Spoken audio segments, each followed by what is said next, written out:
Welcome to another episode. Before we begin, tell me, where are you listening from and what time is it there? I love to imagine the small corners of the world where these stories find their way.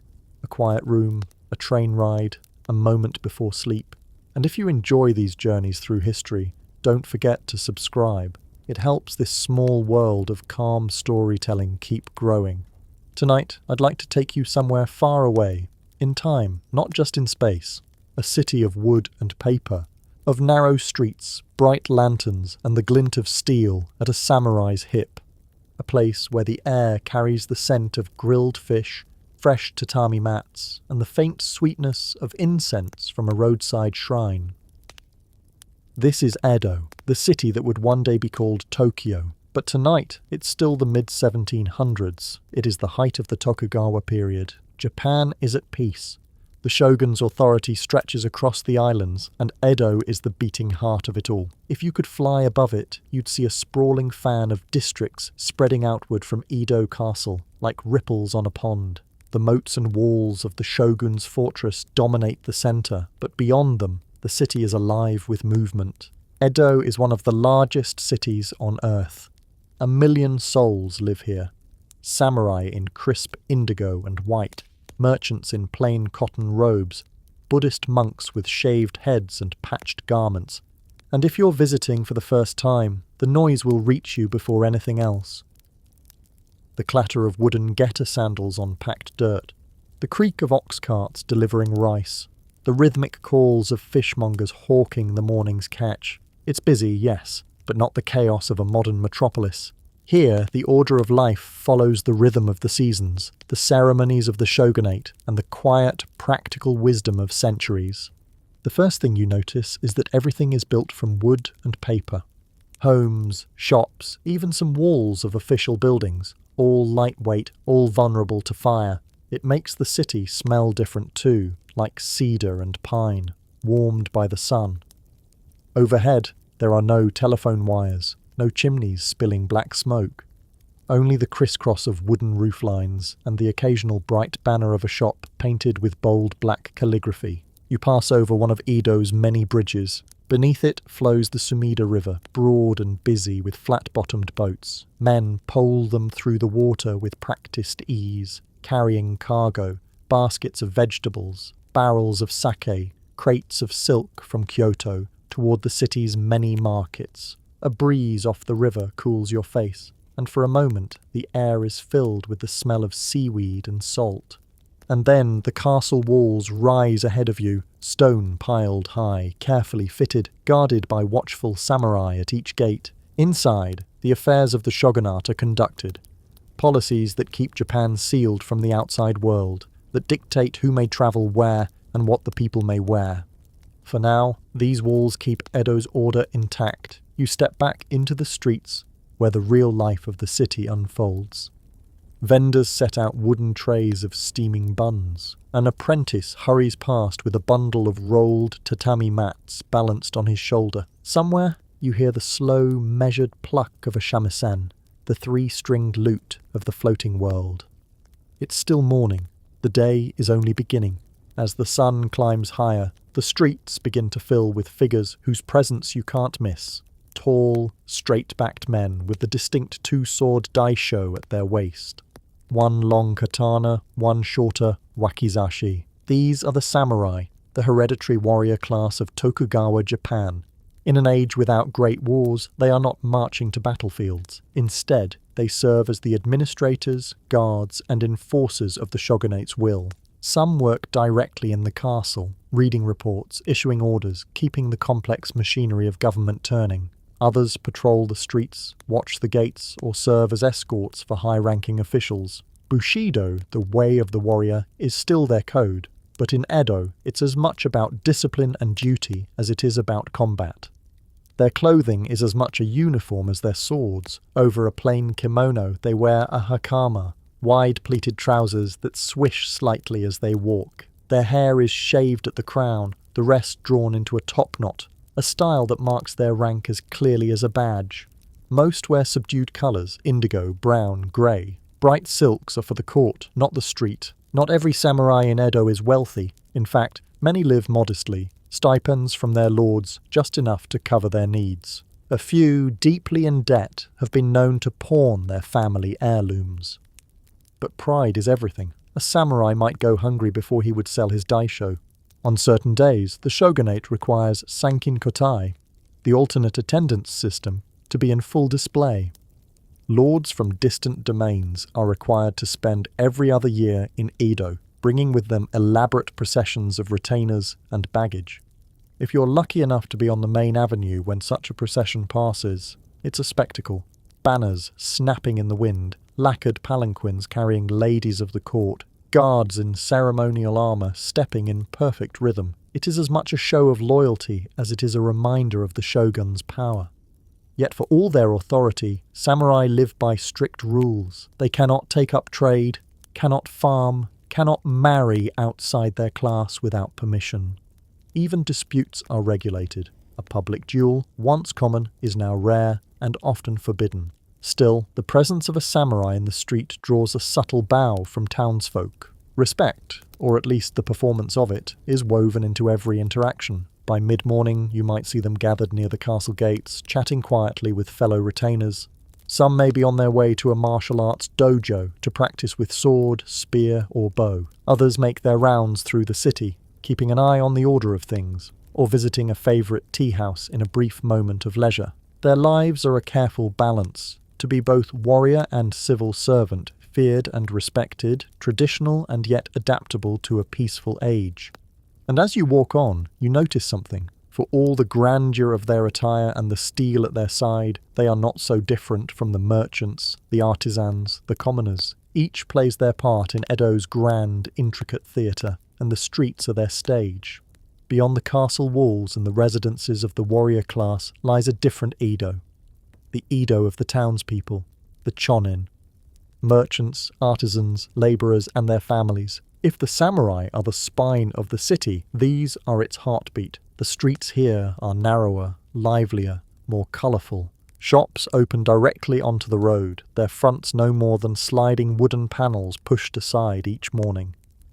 The first thing you notice is the sound, the sing-song cries of vendors calling out their goods. A tofu seller with his yoke balanced across his shoulders, wooden buckets swinging gently as he chants the day's price. A man wheeling a cart piled high with steaming sweet potatoes, their scent curling through the air in thin wisps of smoke. Children chase one another between stalls selling paper lanterns, hair combs and painted fans. Clothing here is simpler than in the samurai districts. Most wear cotton yukata, dyed in indigo, or left a soft off-white, decorated with simple geometric patterns. Straw sandals or wooden gaiter clack over the packed dirt. Even in the summer heat, people move with a kind of measured grace, as though rushing would be impolite to the rhythm of the street. At the heart of many neighbourhoods is the market.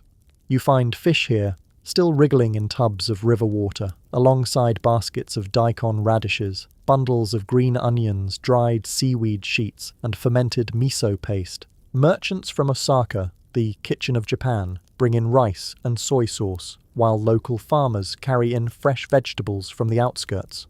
Every purchase involves a bow, an exchange of formal words, and the little theatre of politeness that oils the machinery of Edo life. In the corner of the market, an elderly woodcarver sits cross-legged on a mat, working a block of cypress into the smooth form of a netsuke, a tiny, detailed toggle for securing pouches to a kimono sash. His knife moves with slow precision, as though he's not carving wood at all, but revealing a shape that was already waiting inside.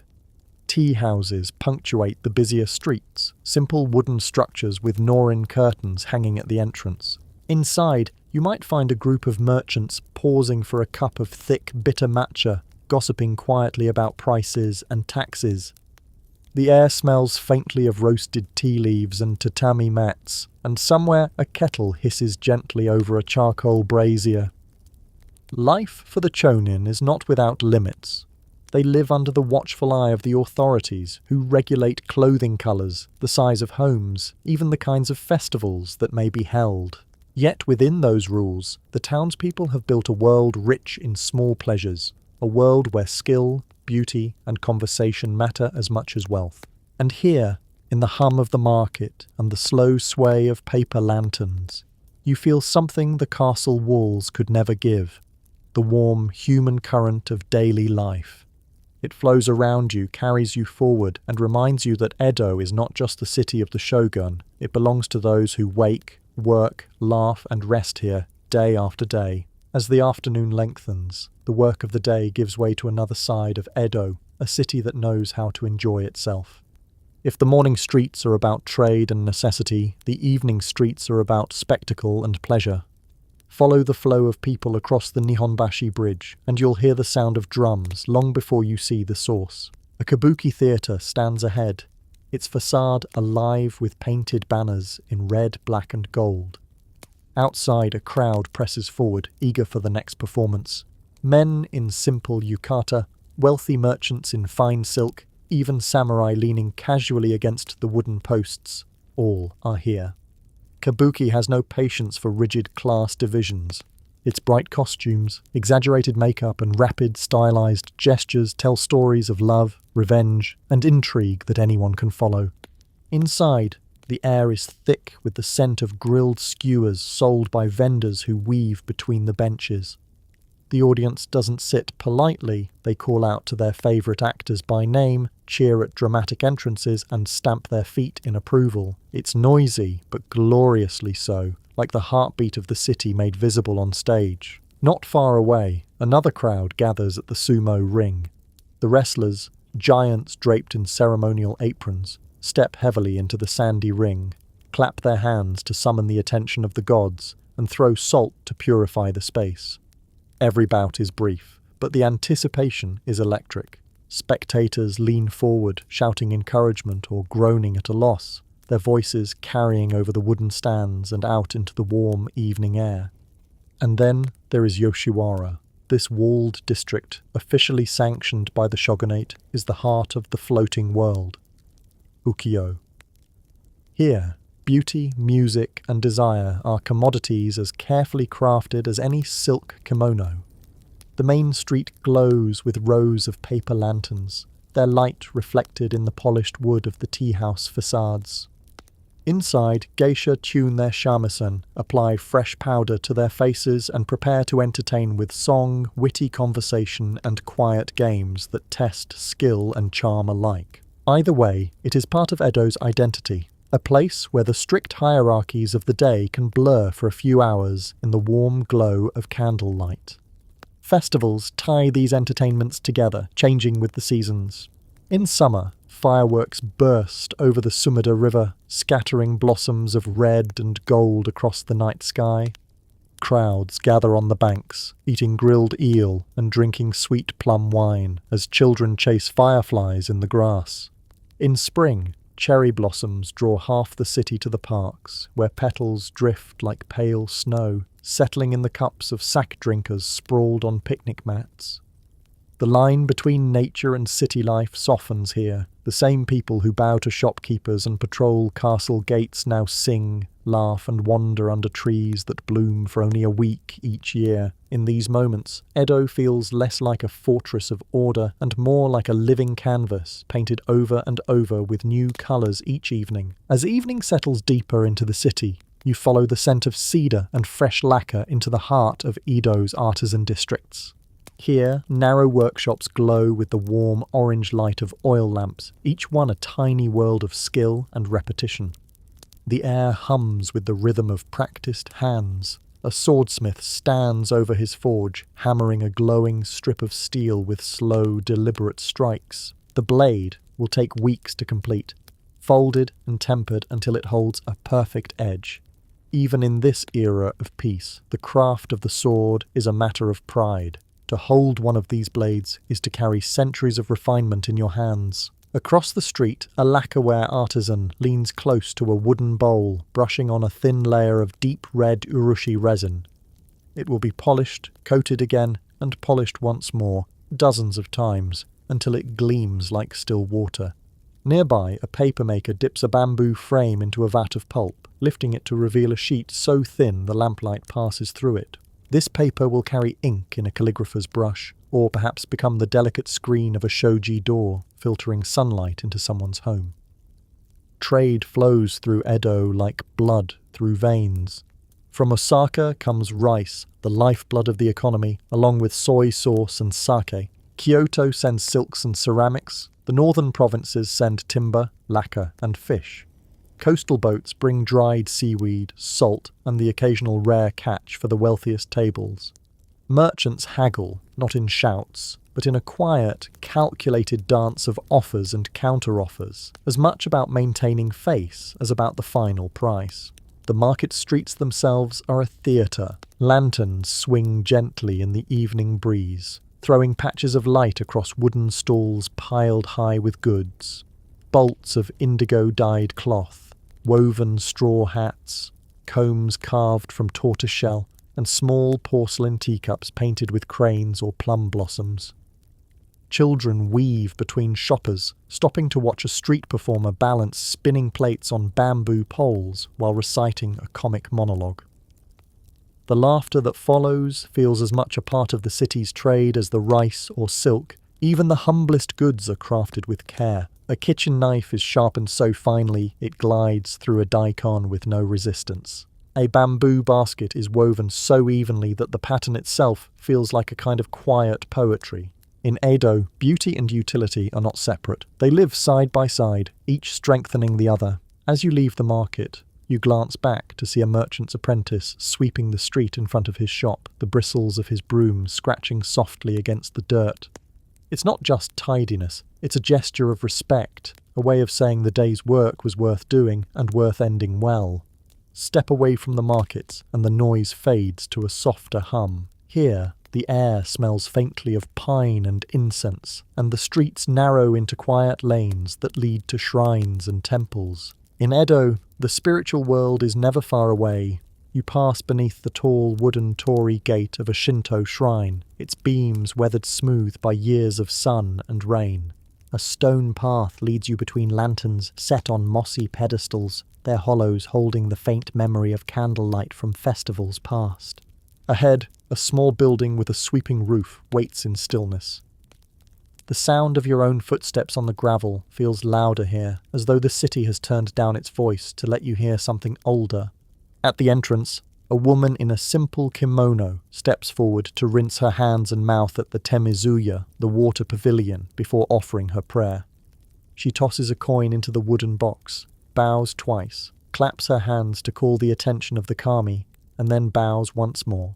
It's a brief, graceful act, a quiet conversation between the human and the divine. Buddhist temples are woven just as tightly into Edo's life.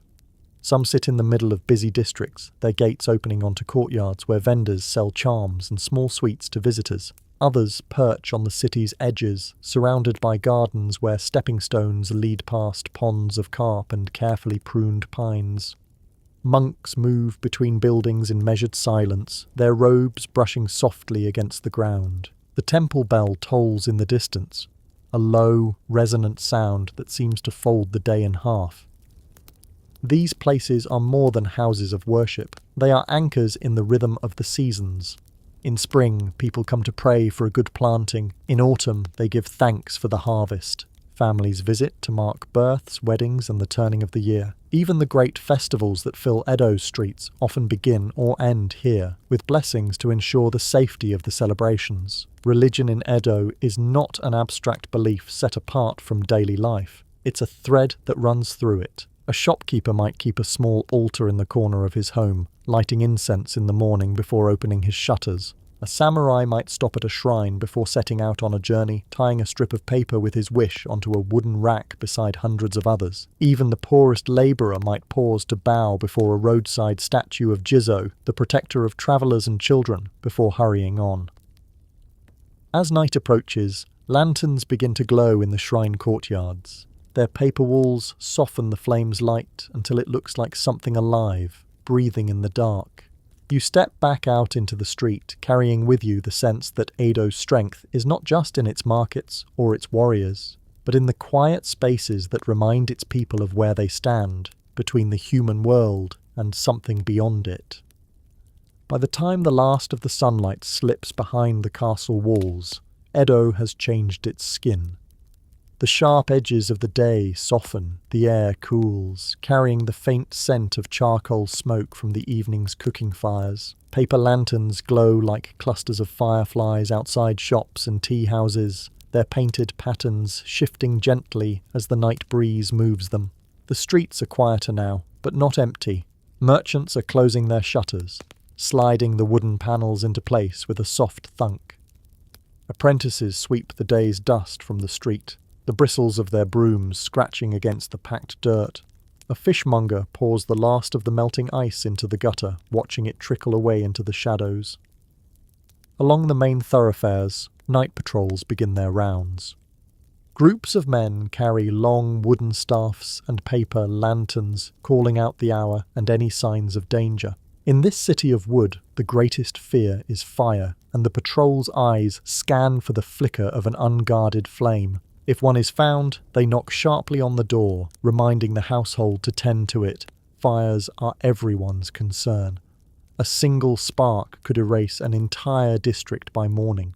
From somewhere in the distance, you hear the slow plucking of a shamisen, the melody drifting like smoke through the streets. A tea house door slides open and a pair of guests step out into the night, their laughter quiet but unrestrained. The warm glow behind them reveals the silhouettes of women pouring tea, their sleeves brushing the table as they bow. In the Yoshiwara district, the lanterns burn brighter. Here the night is just beginning. Carriages arrive with wealthy patrons, and the sound of shamisen and taiko drums mingle with bursts of conversation. But in the quieter neighbourhoods, families gather around low tables to eat rice, pickled vegetables and grilled fish, speaking in low voices before bedding down on rolled futons. Above it all, the castle stands dark and still, its wide moat reflecting the moon, even in peace. Edo's order rests on the silent presence of the shogun's fortress, a reminder that this calm has been chosen, enforced, and preserved. You walk along the Sumida River, where the water glints faintly under the stars. A boat drifts past, carrying a single passenger under a paper canopy. Somewhere, a dog barks once and then is silent. The city exhales, settling into its own rhythm of sleep. Here in the lantern light and the hush of the river, you feel it. Edo's day has ended, but the story of the city is still there, in every wooden beam, every stone step, every ripple in the water. Tomorrow, the same cycle will begin again, and yet it will be entirely new. And so, we leave Edo behind. The lanterns still glow, the castle still stands, and somewhere in the quiet, the soft clatter of getter sandals fades into the night. The city will sleep, and when it wakes, it will do so as it has for years, with the same markets, the same processions, the same careful balance of order and life. But if you've walked its streets with open eyes, you know it's more than a stage for samurai and merchants. It is a living weave of moments, the scent of pine from a shrine gate, the press of a crowd outside a kabuki theatre, the steady hands of an artisan brushing lacquer on wood.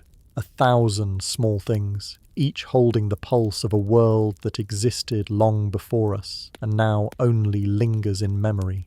History is never just the wars and the names carved into monuments.